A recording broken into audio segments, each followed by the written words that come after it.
So, as a homeopath, we have the chance to heal the suffering humanity, and it requires some patience, and it requires a lot of more knowledge about the body processes, about the disease processes, about the health. Then you can achieve your goal as a homeopath. So homeopathy के लिए हमारे पास एक healthy mind और healthy दिल होना चाहिए।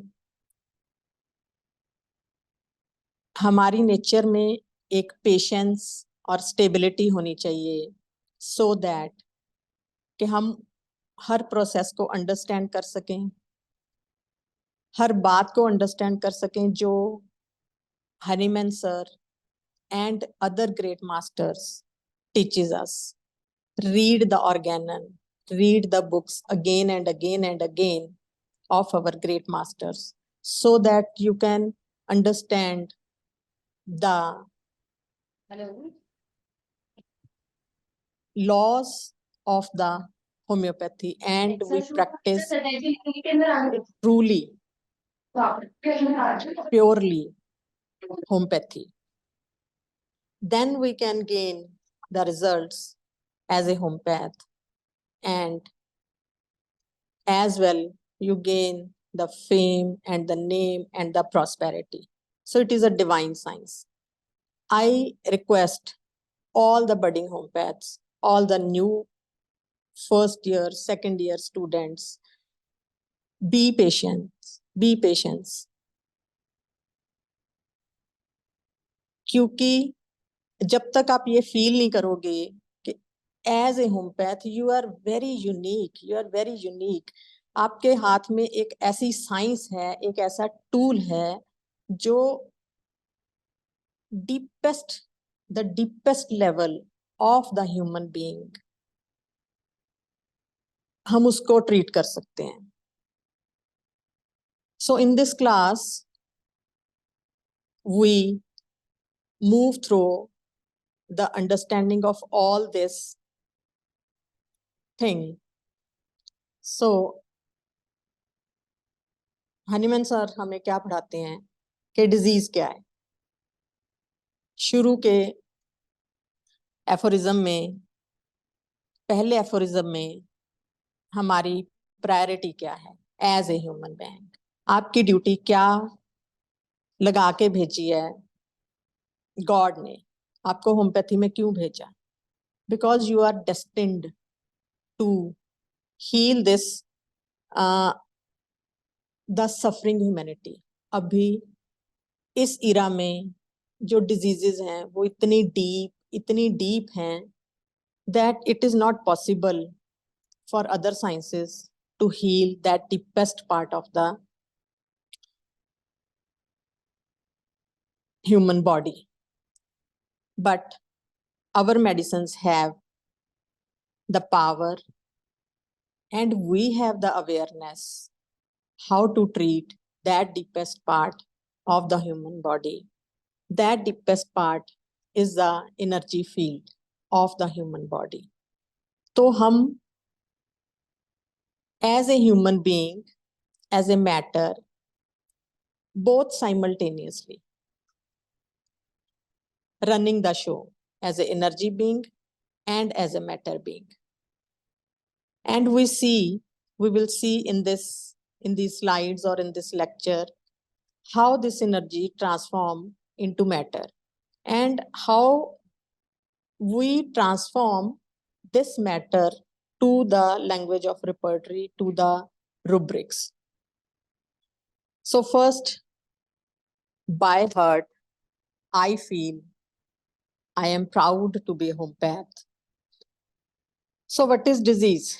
Disease क्या है? The deranged vital force. So what is now vital force? And the deranged vital force disturbed by dynamic morbific influence. तो अब क्या लिखते हैं हनीमैन सर? वाइटल फोर्स क्या है? एक आम आदमी और एक allopath is not considering all these things. ये वाइटल फोर्स क्या है? ये तो दिखती नहीं है, इसका क्या इफेक्ट है बॉडी पे? But as a homeopath we understand this is our energy field, this is our deepest part from where all the things are manifested, from where good and bad is manifesting. So अब इस deranged vital force को क्या effect करते हैं? Again the word is dynamic morbific agent. तो morbific agent क्या है? Bacteria है, वायरस है? नहीं, मॉर्बिफिक एजेंट जो है वो भी डायनामिक है। डायनामिक इज जो हमारी सेंसेस के बाहर है, जो एक एनर्जी है जिसको हमारी सेंसेस परसीव नहीं कर सकती। We can feel it only by the senses that are beyond our five senses. We can only see the effect of this deranged vital force as a symptoms in our body, disturbance in functions and sensations in our body, and we collect it and give the similar remedy. But much more further, as we are treating the patients with the help of epigenetics and with the help of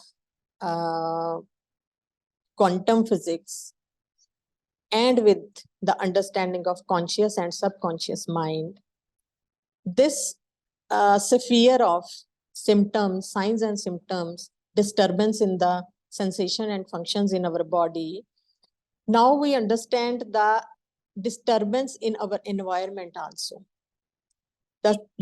The disturbance in normal functioning of life also. And we took this disturbance from our environment and transformed this into the rubrics. And the results are phenomenal. अभी क्या problem है कि as a homeopath हमें क्या चाहिए? हमें pure clear symptoms चाहिए जो कि with the strong effects of allopathic medicines, they are suppressed, much more suppressed. Body is not reacting. The symptom क्या है? Symptom is the as our body, जैसे ही हमारी बॉडी हिट हुई विद सम मॉर्बिफिक एजेंट, तो उसमें एक डिस्टरबेंस हुई और वो उस डिस्टरबेंस को साथ के साथ हमारी हीलिंग फोर्स ने कैप्चर किया और हीलिंग स्टार्ट हो गई। तो हमारी बॉडी में जो इफेक्ट आता है बेसिकली वो उस हीलिंग फोर्स का हीलिंग इफेक्ट है, दैट इज सप्रेस्ड, जो कि अब इस टाइम में सप्रेस हो गया है with the strong medication. So very few symptoms we can get from the patients. So with the understanding of this new modern sciences, we see the effect in the life of the patients, and we interpret that changes in the life of the patient to the rubrics. So with the progress and with the help of a case, we can understand how we took all these symptoms into the case and we get the good and fast results. Something is new, that's why it is called psychosomatic, that there is effect of disturbed psychology on the body, and through the body, through the disease of the patient, we enter into the thought or psyche realm of the patient, and we pick those disturbed thoughts and transform into the rubrics. So let's move the sick. So Hahnemann sir ने हमें क्या बताया कि सबसे पहले हम sickness से पहले भी हमें सिक को अंडरस्टैंड करना है. Who is the sick? Sick, the sick man. Who is the man? So from the lectures of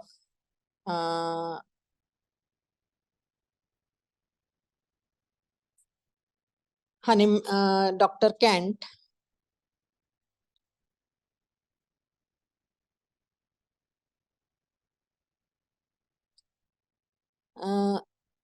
what he write down, knowledge of real nature of man.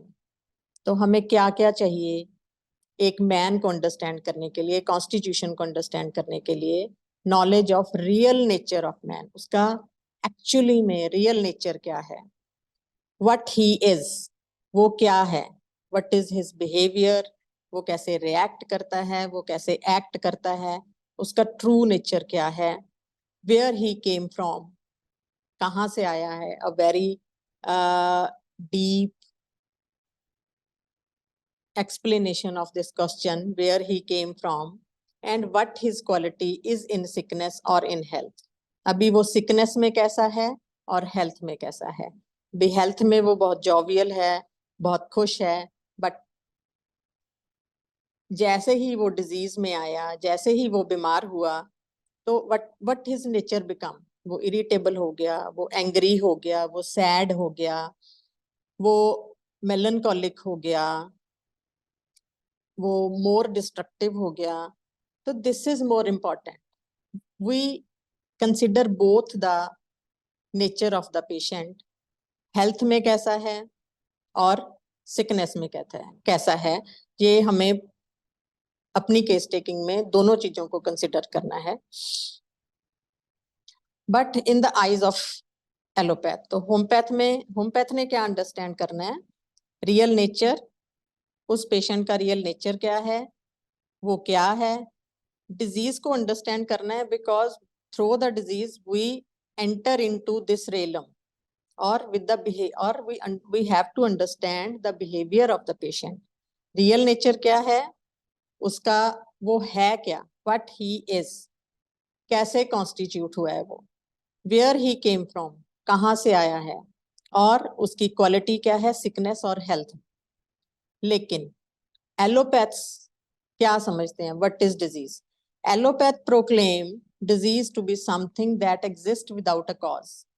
So उनको लगता है कि ये बीमारी हो गई, अल्सरेटिव कोलाइटिस हो गया, तो it is the inflammation of the intestinal cells. So just they give the anti-inflammatory or some corticosteroids and they suppress that inflammation. But that inflammation is the healing process of the body. Body अपने आप को heal कर रही है उस inflammation के through. तो as a homeopath हम क्या है, हमने through the law of similia we give just a push to that healing process, क्योंकि हमारी वाइटल फोर्स अभी इतनी सक्षम नहीं रही, इतनी फोर्सफुल नहीं रही कि वो इरेडिकेट कर सके डिजीज को होलिस्टिकली.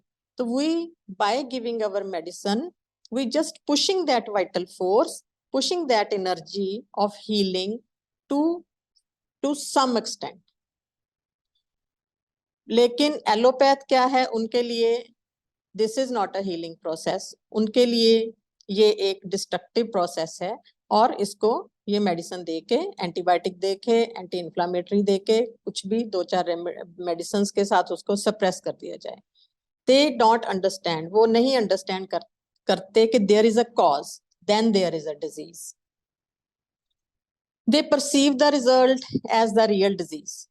So क्या समझते हैं कि अल्सरेटिव कोलाइटिस ही एक डिजीज है, यही डिजीज है, but this is the effect, this is not the disease. Effect, this is the effect of something prior to that. They think the house which the man lives in, the house, the our body, जिसमें man रह रहा है. Now you feel this. Man is not a physical body. Man is something something, some energy, some feeling. It is that realm which is being torn down, expresses all there of sickness. So, which is being torn down, expresses all there is of sickness, that the tissue changes are all that there is of the sick man. तो क्या allopath क्या understand करते हैं कि ये जो घर है जिसमें हम एक आदमी रह रहा है, जिसमें हम रह रहे हैं, which is being torn down, expresses all there is of sickness, जो खराब हो गया है, तो वो खराब जो है वो sickness है, that the tissue changes are all that there is of the sick man.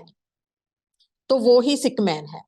तो एलोपैथ क्या समझता है, ये जो टिश्यू टॉर्न आउट हो गया है, ये जो टिश्यू डिजीज्ड हो गया है, ये ही सिकनेस है.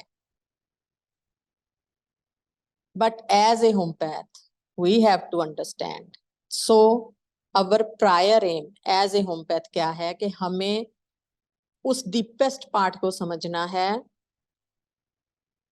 जो एनर्जी फील्ड है, जो आपकी थॉट्स हैं, जो आपकी फीलिंग्स हैं, जो हमारी बॉडी को डिस्टर्ब कर रही हैं.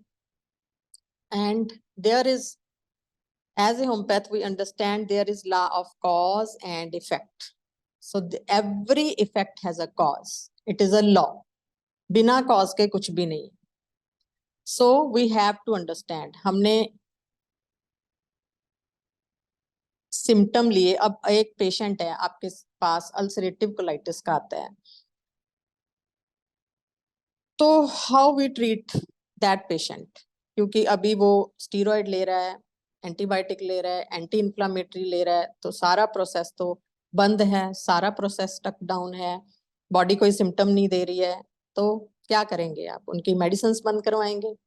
लेकिन अगर हम वो मेडिसिन बंद करवाते हैं तो there is a strong reaction of the body that patient can not able to bear, क्योंकि with the suppression of that medicines, underlying disease become more stronger, क्योंकि बॉडी अपना जो एक हीलिंग प्रोसेस चला रही है, जो हमारी वाइटल फोर्स है, वो उसको हील कर रही है, हम उसको सप्रेस कर रहे हैं, वो और प्रेशर से हील कर रही है, तो अल्टीमेटली वो क्या है, एग्जॉस्ट हो जाती है. तो डिजीज जो है, under the suppression of these medicines, disease का जो एक्शन है वो और विग्रस होता जाता है विद टाइम. सो लेकिन वो लोग इस बात को नहीं समझते. तो जब तक कॉज नहीं ट्रीट करेंगे तो इफेक्ट नहीं ट्रीट होगा. तो nowadays we have to handle these severe type of cases very intelligently. It is the man that is sick and to be restored to health. तो ये मैन है जो बीमार है अंदर से, और जिसको हमने वापस हेल्थ में लेके आना है, not his body nor the tissues. तो उसके टिश्यू बीमार नहीं है, उसकी बॉडी बीमार नहीं है, वो मैन बीमार है. तो how we understand that sick man? Tissue could not sick unless something prior to them had been arranged. तो जो टिश्यू है, जो सेल है, वो बीमार नहीं होता. That is not sick. Something disturbed prior to that sick man. And what is that prior to, before the disease? क्या है डिजीज से पहले? जो वो पेशेंट, वो जो कॉन्स्टिट्यूशन लेके पैदा हुआ है. Disease is not the process कि वो ऑल ऑफ सडन अपीयर हो गई. तो slowly body give the indications, क्योंकि हर इंसान एक एक सेंसिटिविटी लेके पैदा होता है, एक ससेप्टिबिलिटी लेके पैदा होता है. तो with time that susceptibility is hitting by the external destructive forces. It may be physical, it may be chemical, it may be, and the more of it is of psychic hits to the sensitive part of that patient. So वो susceptibility के साथ एक constitution पैदा होता है और with time the body एक hit लगा, हमारा टिश्यू डैमेज हुआ, बॉडी ने अपना हीलिंग स्टार्ट किया, क्योंकि जो हीलिंग फोर्स है that is all time working. The true healing force is continuously working in our body. We are not knowing because that process is beyond our sensory perceptions. तो हम healthy हैं, हम चल फिर रहे हैं, हम अपना सारा काम अच्छे से कर रहे हैं, हमारी सेंसेशंस अच्छी हैं, हमारे बॉडी के फंक्शंस अच्छे हैं, हम मेंटली अच्छा फील कर रहे हैं, हम फिजिकली एक्टिव फील कर रहे हैं. Because back of this the healing is continuously doing its work. So who is the real man? The external is the reflection of the internal. तो ये जो बॉडी है हमारी, ये भी रिफ्लेक्शन है हमारे इंटरनल बीइंग की. हर बंदे की बॉडी सेम नहीं है, कोई पतला है, कोई मोटा है, किसी का नाक बड़ा है, किसी का फेस ब्रॉड है, किसी के फीचर्स बहुत थिन हैं, किसी का कोई ओबीज है. तो we have different structures according to the energy, the perception of our internal being, according to the thoughts, according to our energy field that are playing a role in health as well as in disease. So external, the body is the reflection of the internal. So we have to consider this during our case taking. Man is the combination of the will and understanding. अभी man क्या है? आप will को देख सकते हो, आप understanding को देख सकते हो? नहीं. तो man is the combination of will and understanding. And what is understanding? क्या है? वी अंडरस्टैंड, हमने समझ लिया, हमने किसी चीज को समझा और उसको अडेप्ट कर लिया. अब किसी की अंडरस्टैंडिंग कहाँ है, किसी की अंडरस्टैंडिंग कहाँ है? It is up to the environment where that constitution is born, और उसने कितनी नॉलेज ली, और वो किस घर में पैदा हुआ, वो कैसी सिचुएशंस में पैदा हुआ. ये सब बातें आपकी अंडरस्टैंडिंग और विल को अफेक्ट करती हैं. तो मैन क्या है? ये विल और अंडरस्टैंडिंग का कॉम्बिनेशन है. तो understanding is what you perceive. हम किसी चीज को कैसे परसीव कर रहे हैं, दिस इज कॉल्ड अंडरस्टैंडिंग. हम किसी चीज को कैसे अंडरस्टैंड कर रहे हैं और हम अपनी लाइफ को कैसे मूव कर रहे हैं. What is our will? Strong willed हैं, वीक विल्ड हैं. All this the things we have to consider in our prescription. Understanding is the capacity to perceive. तो हम कैसे परसीव कर रहे हैं अपने एनवायरमेंट को. The perception is the fundamental cause of disease. तो हाउ वी परसीव, बाहर एक सीन है, एक घर में एक शराबी बाप है, तो 4 बच्चे हैं वहां पे, बॉय है, मेल है, फीमेल है. तो वो सब कैसे परसीव कर रहे हैं और कैसे वो अपनी लाइफ को लेके जा रहे हैं. एक बेटा है, उसने क्या परसीव किया कि ये बाप रोज मेरी माँ को पीटता है, ये बाप रोजाना पैसा खर्च करता है, ये बाप रोजाना मेरे को पीटता है. तो हाउ ही परसीव, क्या परसीव किया? एक कॉन्स्टिट्यूशन ने क्या परसीव किया? जिस अंडरस्टैंडिंग के साथ वो पैदा हुआ उसने वैसा ही परसीव किया. He feels more victimised. अब उसने बहुत विक्टिमाइज्ड फील किया कि मेरी तो लाइफ बहुत खराब है और पेन इतनी ज्यादा है, इतनी ज्यादा है, the emotional pain, the body pain, वो इतनी ज्यादा है कि he can't tolerate that. तो अब क्या हुआ कि उसने भी थोड़ी थोड़ी ड्रिंक करनी शुरू कर दी. एंड अल्टीमेटली अब उसकी विल कैसी हुई? उसकी विल वीक विल्ड हुई, क्योंकि वो उसको क्रॉस नहीं कर पाया. वो भी अपने बाप जैसा हो गया कि अब ऐसा ही बन के इसको सबक सिखाऊंगा.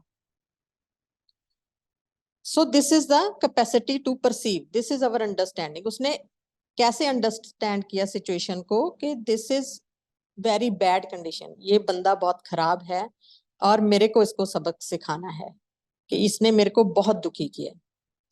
और एक दूसरा बेटा है, उसने सोचा कि ये जहां मैं रह रहा हूं, मेरे को अपनी माँ को यहाँ से निकाल के लेके जाना है, मेरे को उसको सुख देना है, मेरे को उसको ऐसे बाप के पास नहीं छोड़ना है, तो I have to study more and more and मोर।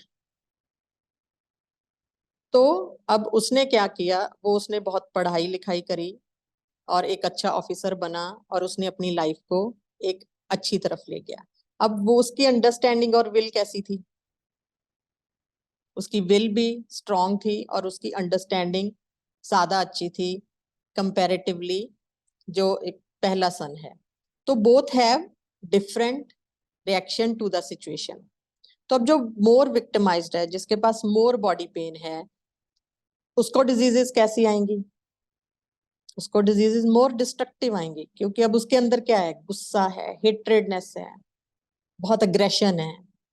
और लेकिन जो अंडरस्टैंडिंग के साथ, जो एक अच्छी अंडरस्टैंडिंग के साथ निकल गया, वहां पे डिस्ट्रक्शन कम है, डिजीजेस तो आएंगी लेकिन इतनी ग्रेव या इतनी फोर्सफुल डिजीजेस नहीं आएंगी, क्योंकि ही इज मोर हेल्दी, उसकी अंडरस्टैंडिंग और उसकी विल जो है अभी हेल्थ में है, अभी वो खराब नहीं हुई है। तो these two perspective, these two defenses have to be considered। अब इसमें क्या है, हम क्या लेंगे, हेट्रेड है, एंग्री है, हमें क्या, कौन सा पर्सन चाहिए, हमें वो पर्सन चाहिए जो बहुत जल्दी रिजेंटमेंट में जाता है, जो बहुत जल्दी विक्टिमाइज्ड फील करता है, जो बहुत हेट्रेड में जाता है और जो बहुत डिस्ट्रक्टिव है। और दूसरा कॉन्स्टिट्यूशन हमें कैसा चाहिए, जो कंसेंशियस है, जो स्ट्रॉन्ग विल्ड है और जो डिसिसिव है और जो पॉजिटिव है। But back of the both cases, the reason, the energy manifestation, the manifestation is the same, the drunk father। अब वो ड्रंक फादर की वजह से घर में पावर्टी है, ठीक है, वो ड्रंक फादर की वजह से इस बंदे ने तो फील किया कि मेरे साथ बहुत बुरा हुआ, आई एम अब्यूज्ड। दूसरे बंदे ने क्या फील किया, ही फील अशेम्ड, ही फील स्मॉलर, कि मेरे पास पैसा कम है और मेरा बाप ऐसा है, मेरी समाज में मेरा रुतबा क्या है। तो how we enter the case through these all perspectives। So the perception is the fundamental cause of the disease। अब perception कैसी है आपकी, एक की perception बहुत बहुत ज्यादा एंग्री है, बहुत ज्यादा रिजेंटफुल है और उसमें डिजीज वैसी होगी, और एक की परसेप्शन थोड़ी माइल्ड है, उसकी अंडरस्टैंडिंग अच्छी है, तो उसमें कंपैरेटिवली डिजीज उतनी डिस्ट्रक्टिव नहीं होगी। How he perceive and how he react make the whole realm। So how we perceive, और जो हमारा सेकेंडरी पार्ट है डिफेंस, हम कैसे रिएक्ट करते हैं, हम कैसे डिफेंड कर रहे हैं उस परसेप्शन के रिजल्ट को। हम कैसे, हमने एक बंदे ने कैसे डिफेंड किया, to become aggressive, to become more violent, to become malicious. और दूसरे बंदे ने कैसे डिफेंड किया, to become more successful, to become more patient and to become more knowledgeable। ठीक, how he perceive and how he react make the whole realm। ठीक, एक ने परसीव किया कि मेरे साथ गलत हुआ, आई एम अब्यूज्ड, और एक ने परसीव किया कि मेरा बाप तो ऐसा है लेकिन इसकी वजह से हमारे पास पैसा कम है, ठीक है, तो अब मेरे को अपनी लाइफ को अच्छा बनाना है। एक ने परसीव किया मेरी माँ बहुत दुखी है यहाँ पे, मीन्स के वो बहुत कंसर्न्ड है अपनी मदर के साथ, तो we need a remedy that is very attached to the mother. ठीक है, here we need a remedy that is more aggressive, that is more violent and malicious। So perception and reaction both make the holistic prescription।